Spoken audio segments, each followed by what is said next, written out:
Morning students, कल हमने किया था प्रेफरेंसेस ऑफ द कंज्यूमर।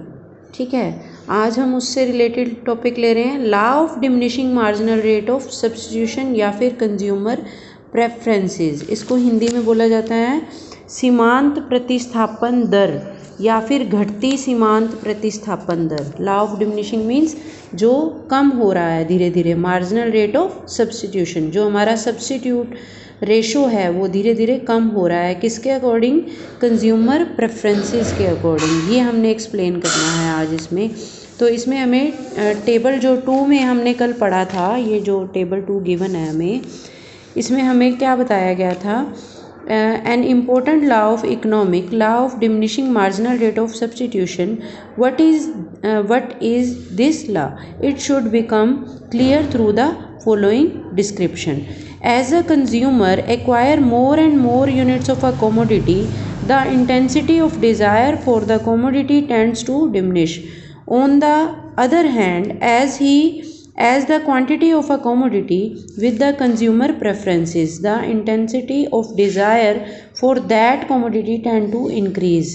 अब इसमें क्या बताया गया है कि एक उपभोक्ता को 1 यूनिट अगर किसी चीज़ का प्राप्त हो जाता है तो 1 यूनिट प्राप्त करने के लिए जो वो सेक्रीफाइस करता है, सपोज 1 एप्पल को बढ़ाने के लिए जो वो कम ऑरेंजेस लेगा, उसका ऑरेंजेस का सेक्रीफाइस करेगा, तो वो फर्स्ट जो कमोडिटी लेने के लिए वो तो ज़्यादा होगा, लेकिन धीरे धीरे क्या होता जाएगा, जैसे जैसे आपके पास एप्पल की मात्रा बढ़ती जाएगी तो आपकी उसके लिए यूटिलिटी कम होती जाएगी और आप उसके लिए जो है कम सब्स्टिट्यूट, जो कम उसका यूनिट्स का दूसरे यूनिट्स का सेक्रीफाइस करेंगे। इसमें ये बताते हैं हम। इन अदर वर्ड्स पढ़ रहे हैं हम। In other words the rate at which goods 2 is sacrificed for good 1 tend to diminish more and more of goods 1 is substitute for goods 2 की धीरे धीरे ये क्या होता जाएगा, कम होता जाएगा। This tendency of the consumer behavior is called law of diminishing marginal rate of substitution. Here is important to note that as the consumer substitute goods 1 for goods 2, his total satisfaction remain constant. लेकिन अगर वो उसके लिए sacrifice करता है तो भी उसकी जो सेटिस्फेक्शन लेवल है, क्योंकि हमने कल भी बात की थी कि जो ये चारों पॉइंट्स हैं इन पर जो सेटिस्फेक्शन लेवल है वो सेम है, तो यहाँ पर ये बात इम्पोर्टेंट है कि जो इसमें सेटिस्फेक्शन लेवल रहेगा वो सेम रहेगा। आगे हमें एक टेबल दिया गया है इसको समझाने के लिए कि जब ए पॉइंट था हमारा, तो ए पॉइंट पर ए प्रेफरेंसेस पर क्या था, 1 एप्पल और 10 ऑरेंज। बी प्रेफरेंसेस पे क्या था, 2 एप्पल और 7 ऑरेंज। अब आप देखेंगे कि 1 एप्पल बढ़ाने के लिए मैंने कितने ऑरेंजेस छोड़े, 3। तो यहाँ सेक्रीफाइसिंग रेशो क्या है, 3:1। इसी तरह से सी के लिए 3 एप्पल्स लेने के लिए 5।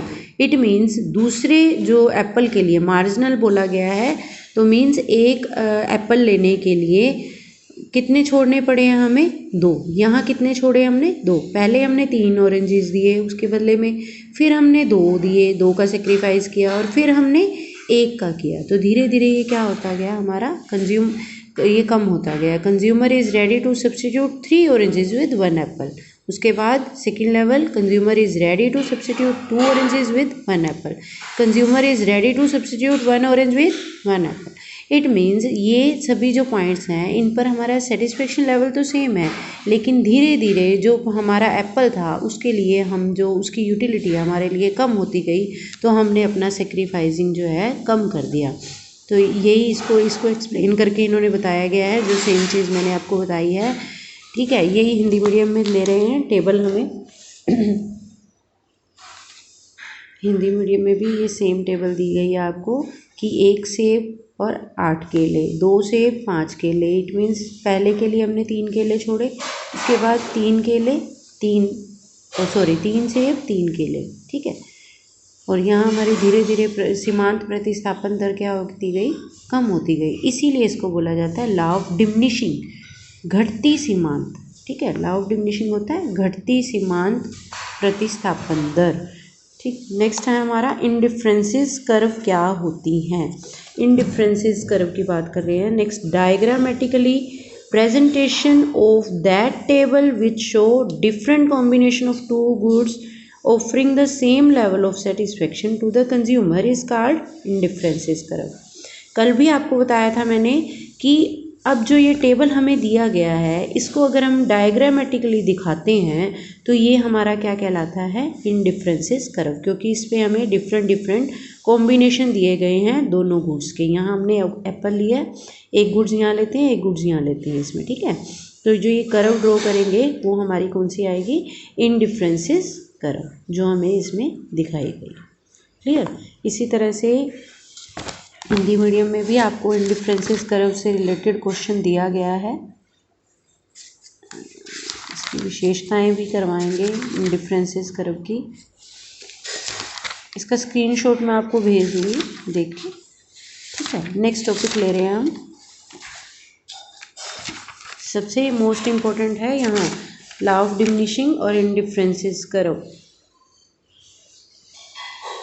नेक्स्ट है हमारा इंडिफरेंसेस मैप। इंडिफरेंसेस मैप क्या है, indifferences map refer to set of indifferences curve, कि वहाँ हमने कितनी कर्व ड्रॉ की थी, ओनली 1, तो वो क्या थी हमारी इंडिफरेंसेस कर्व।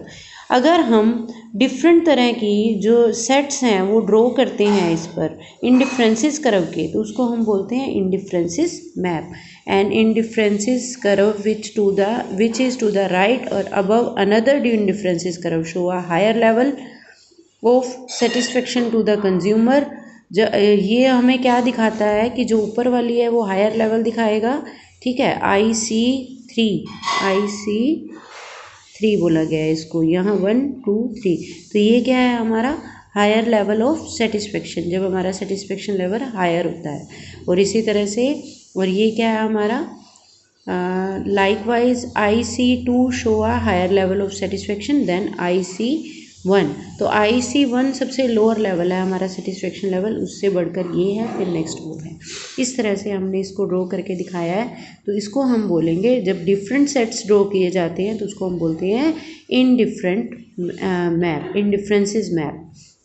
ओके, आगे हम कर रहे हैं principal properties of indifferences curve, या फिर हम कहें कि तटस्थता वक्र, हिंदी में जो बोला जाता है उसकी विशेषताएं क्या हैं। तो फर्स्ट है indifferences curves are negative slope and they slope downward, कि इनका स्लोप क्या होता है, हमेशा नेगेटिव होता है। नेगेटिव मीन्स डाउनवर्ड जाएगा, ये हमेशा आपका इंडिफरेंसेस कर्व ऊपर से नीचे की तरफ ही ड्रॉ की जाएगी। इसमें भी आपको इसकी विशेषताएं दी गई हैं।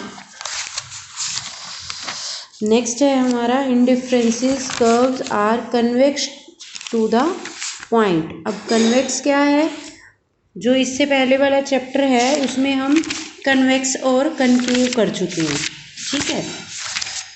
तो वहाँ हमें क्या कहा गया था कि कनकेव होती है। कनकेव मीन्स इस तरह से जो ड्रॉ की जाती है। अब ये इस तरह से ड्रॉ की गई है, इट मीन्स ये क्या है, कन्वेक्स है। ओके, नेक्स्ट हम ले रहे हैं indifferences curve never touch and intersect each other. Means कि जो इंडिफरेंसेस कर्व हैं वो हमारी मतलब ज़ीरो पर नहीं आएंगी। ज़ीरो पे मीन्स ओरिजिन को टच नहीं करेंगी, इंटरेक्ट नहीं करेंगी और टच नहीं करेंगी। ना तो ये आपस में इंटरेक्ट करेंगी हमारी इंडिफरेंसेस कर्व, और ना ही ये टच करेंगी, ठीक है। नेक्स्ट है हमारा higher indifferences curve represents higher level of satisfaction. ये मैंने अभी आपको बताया है कि जो हायर लेवल है, ये वाली जो रेखा है, ये वाली जो कर्व है, इस पर हमारा जो सेटिस्फेक्शन लेवल क्या है वो ज़्यादा होगा।